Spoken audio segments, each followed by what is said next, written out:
અને હવે આગળ વાત કરીએ તો બ્રિટિશરોએ બનાવેલા ઇન્ડિયન પિનલ કોડની જગ્યાએ દેશભરમાં ભારતીય ન્યાય સંહિતા, જ્યારે કોડ ઓફ ક્રિમિનલ પ્રોસિજરની જગ્યાએ ભારતીય નાગરિક સુરક્ષા સંહિતાનો અમલ આવી રહ્યો છે.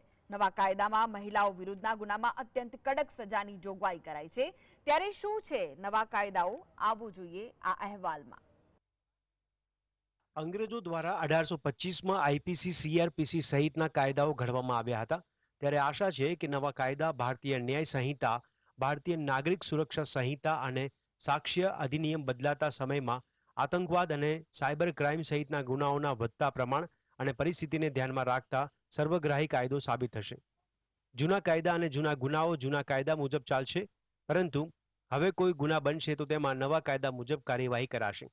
નવા કાયદામાં એક નવી વાત એ જાણવા મળે છે કે કોઈ પણ વ્યક્તિ પર ફરિયાદ નોંધાવી હશે તો રાજ્યના કોઈપણ ખૂણેથી 0 નંબરના આધારે એફઆઈઆર નોંધાવી શકાશે. આ કાયદાથી કામ સરળ તો થશે, પરંતુ ચોક્કસ કેસોમાં વધારો થશે.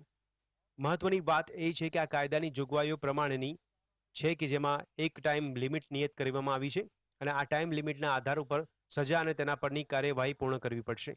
આ કાયદાના અમલીકરણ માટે સૌથી મોટો પડકાર પોલીસ દળ માટે રહેશે, કારણ કે રાજ્ય સહિત સમગ્ર દેશમાં પોલીસની સંખ્યા દેશના કુલ સંખ્યાની તુલનાએ ખૂબ ઓછી છે. સાથે જ ન્યાયાલયમાં ન્યાયાધીશોની પણ સંખ્યા વધારવી પડશે.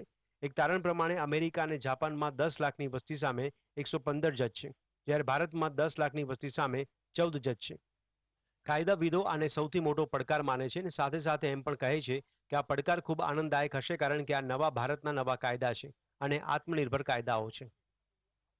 ટૂંકમાં કસરત કરી, મજૂરી કરી, મગજને કહેવાય બ્રેન સ્ટોર્મિંગ, મગજની કસરત, પછી આ કાયદો બને.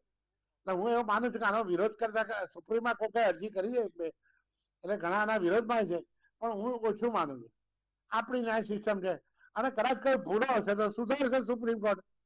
કોઈ કાયદામાં સેક્શનમાં ભૂલ હોય તો એ કરેક્શન કરવાનું કામ કોનું છે? નામદાર સુપ્રીમ કોર્ટનું છે. જે નવા કાયદાઓ અમલમાં આવી રહ્યા છે તેમાં મહિલાઓ અને બાળકીઓ સંલગ્ન ગુનાઓને વધુ કડક કરવામાં આવ્યા છે. તેના પર નજર કરીએ તો હવે મહિલા સાથે દુષ્કર્મના મામલે કલમ 63 કેસ નોંધાશે. તેમાં કલમ 69નો ઉમેરો કરાયો છે, જેમાં કોઈ પણ વ્યક્તિ કોઈ મહિલાને લગ્નની લાલચ આપીને શરીર સંબંધ બાંધે તો તે દુષ્કર્મ ગણાશે અને 10 વર્ષથી આજીવન કેદની સજા થઈ શકશે. 18 વર્ષ કરતાં નાની છોકરી સાથે દુષ્કર્મ કેસમાં કલમ 70 મુજબ ગુનેગારને જીવે ત્યાં સુધી અથવા તો 20 વર્ષ સુધી સખત કેદની સજા કરવામાં આવશે. 12 વર્ષથી નાની વયની દીકરી સાથે દુષ્કર્મના આરોપીને આગોતરા જામીન નહીં મળી શકે. મહિલા ગરિમાનું અપમાન, અશ્લીલ ચેનચાળા કરતા લોકોને કલમ 79 હેઠળ 3 વર્ષની કેદ થશે.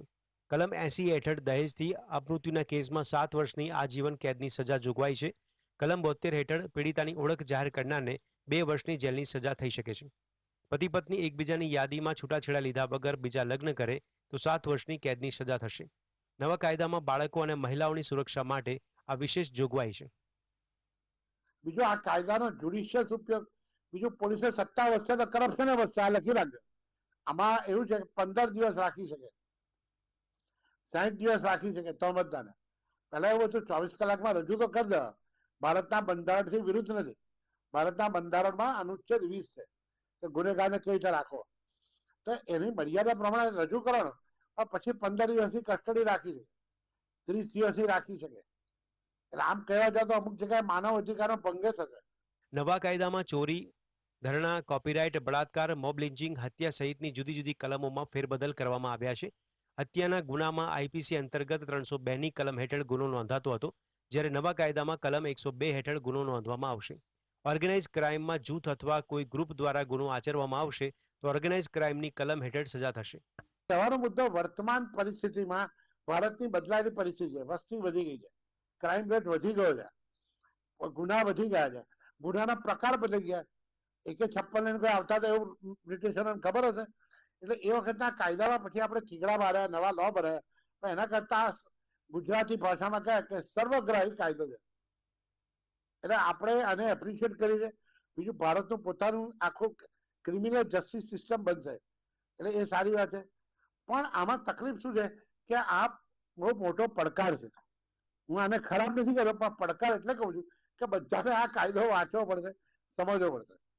નવા કાયદા અને જૂના કાયદામાં એટલો ફરક છે કે અંગ્રેજો વખતના જૂના કાયદા ગુલામોને કાબૂમાં રાખવા માટે હતા, જ્યારે નવા કાયદા ભારતના નાગરિકો માટેના કાયદા છે. ધવલ બારોટ, GSTV.